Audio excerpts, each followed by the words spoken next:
Les gars, je vous salue. Excusez-moi aujourd'hui que nous ne rions pas un peu, quoi. Voilà. Je tiens très sincèrement à saluer des amis, mon fils Max Gradel. Si on ne s'est pas vu, c'est parce que j'étais un peu occupé. Donc, excuse-moi, quand je viendrai, on va se voir. Je remercie des dames en Cameroun qui m'ont bien reçu à Paris, telles que Chantal Canon, et puis le couple Saint-Lamour. Je n'aime plus beaucoup, monsieur et madame Saint-Lamour. J'ai eu un accueil très chaleureux, j'ai été très ravi. Je vous félicite, chers amis, et puis mes remerciements. C'est Gibi Cissé, je n'ai pas eu le temps de voir parce que je ne peux pas arriver à Bastia. Donc, excuse-moi, quand je viendrai, je te ferai signe. Ce que je vais parler aujourd'hui, c'est parler un peu de l'accueil de M. Alassane Ouattara, et puis rentrer un peu au niveau des artistes qui vivent en France, et puis parler un peu du massacre, quoi, voilà. Il faut dire que j'étais très ravi. Au niveau de l'arrivée d'Alassane à l'aéroport, vraiment, je vous dis, il y a eu du monde, vraiment un monde fou. Je vous dis quoi, ça dit, j'étais étonné, il y a eu du monde de l'aéroport jusqu'à son domicile, mais c'était pas possible. On dirait du sable qu'on a versé sur la route, ça dit, tu as l'impression que c'est le sable qui s'est transformé en être humain.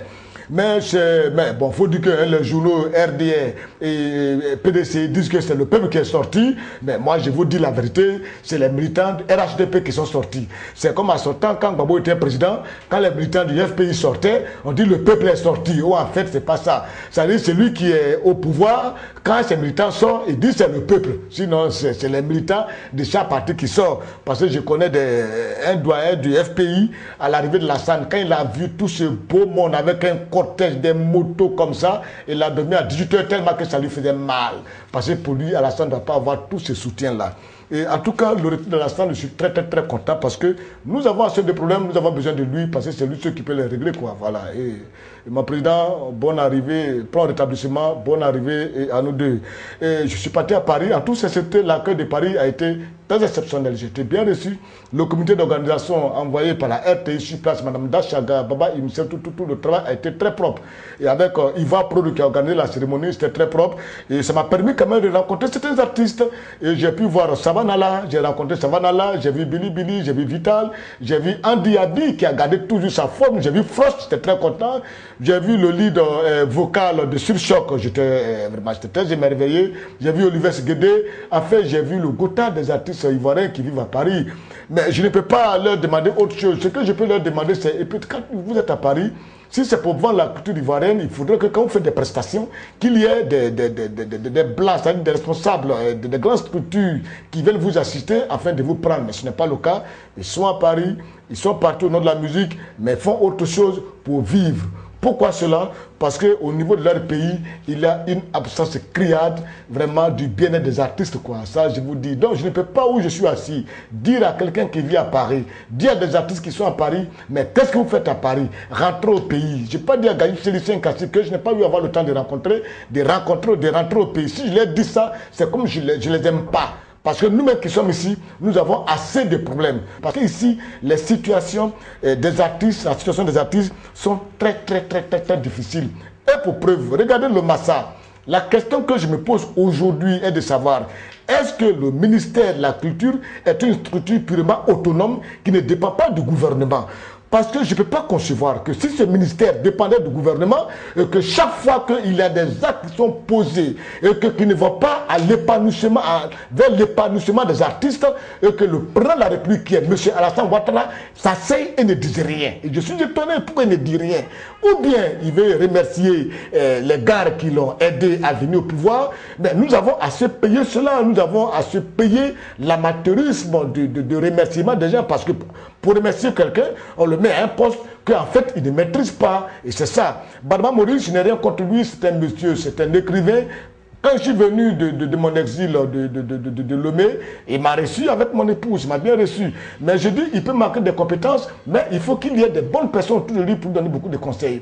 Aujourd'hui, il y a beaucoup d'impairs qui sont causés depuis que Alassane est président de la République. D'abord, nous avons vu cette tournée de la réconciliation, où ils sont partis donner des 60 millions à des gens à qui ils voulaient donner de l'argent en fait. En fait, ils voulaient donner de l'argent à Tikanga, à Alpha Blondy et à Salfo. C'est ce qu'ils avaient envie de faire. Et ils l'ont fait. Ce n'est pas un problème. Nous, on est habitués à ne pas avoir d'argent. En fait, lui, il voulait aider Tikanga, Alpha Blondy et puis à Salfo. Il a fait. On a dit, on en a parlé, on a critiqué. J'ai mis des salles de travail avec un de ses conseillers. On a dit non, que le président allait reprendre cela. Ça n'a pas été repris afin de rétablir l'équilibre. Ça n'a pas été rétabli. Et après, nous sommes restés là. On a vu encore cette affaire d'une fête, les Koura. La Koura, où on nous a fait venir un monsieur qu'on appelle Chris Brown. Il est venu, il a pris des centaines de milliards, il a pris des milliards de francs CFA en jet privé, des milliards de francs CFA. Il est venu, il a fait 30 minutes de prestation au stade Félix Houphouët-Boigny.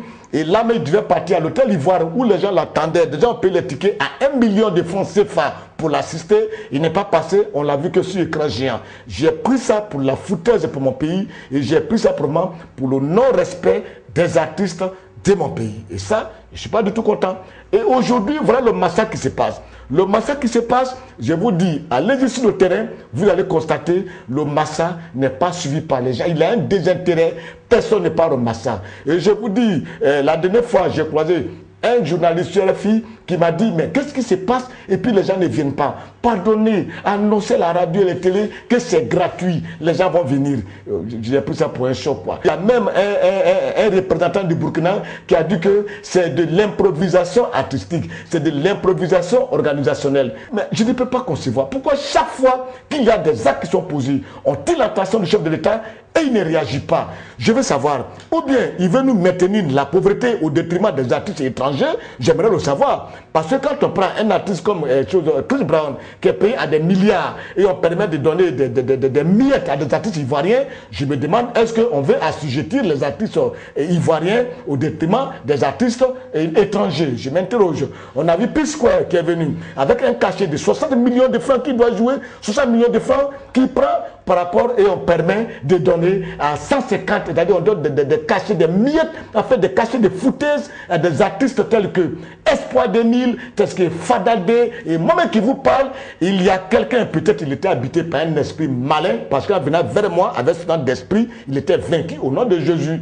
Je vais parler de Diabostek, je dis bien son nom, qui vient même, qui dit, tu passes des mains à mon espace, et puis on va te trouver quelque chose. Mais quand je vois le doyen lui-même, c'est parce que peut-être il est dans des situations difficiles, sinon je les connais, c'est des messieurs qui ont du respect de la culture. Lui et Valin Guédé, j'ai beaucoup de respect pour eux, mais je ne voudrais pas que le comportement du ministère détruise leur carrière. Eux, ce n'est pas bien. Monsieur le Président, on a attire toujours votre attention sur des faits. J'ai l'impression que vous voulez vous foutre un peu de nous, quoi. Et à un moment donné, on est obligé de réagir. On est obligé de réagir. Je ne sais pas si c'est pour dire que oui, vous connaissez plein d'hommes hors du pays, vous avez des relations hors du pays, nous, ça nous arrange. Mais ces relations que vous avez du pays, ces connaissances que vous avez hors du pays, là, je pense que l'avantage pour l'Ivoirien que nous sommes, pour les artistes ivoiriens que nous sommes, c'est que vous nous preniez, vous nous envoyez dans ces relations-là. Mais c'est encore ces mêmes relations que vous connaissez hors du pays qui viennent encore chez moi, venir manger, prendre l'argent de chez moi,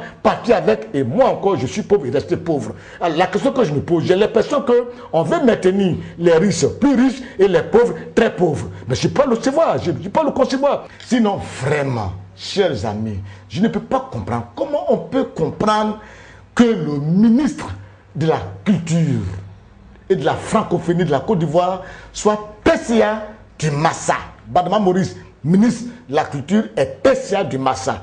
2 postes. Son directeur de cabinet, un monsieur on appelle Dambélé. Lui, il est directeur de cabinet du ministre de la Culture et de la Francophonie. Et il est en même temps président du comité d'organisation du Massa. 2 postes. Le professeur Konaté, lui, il est professeur à l'université. Ça, c'est 1. De 2, il est le DG du Massa. Ça va être de 2. De 3, il est vice-président du comité d'organisation. Mais regardez tout, pourquoi accumuler tous ces postes-là? C'est pour quelle ambition? Je ne comprends pas. Dis-moi, ont-ils un passé où ils ont organisé un truc qui a réussi pour qu'on leur confie ce poste-là? Parce que la structure d'organisation, ce n'est pas une affaire de doctorat. Et quand on parle à Abidjan, ils sont assis dans des bureaux, il n'a pas de doctorat, il n'a pas de doctorat. Mais on en a marre déjà des doctorats parce qu'ils ne sont pas des gens de terrain. Pardonnez, vous êtes des professeurs, professez.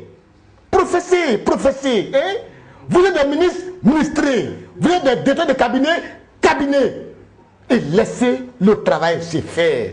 C'est gênant, c'est gênant. À cause de quoi? C'est à cause de l'argent, l'argent. Et tout ça, le président Lassana regarde, il ne dit rien. Nous souffrons, nous regardons, on veut nous détruire au détriment des autres. Oh, mais c'est méchant quand même. Hein?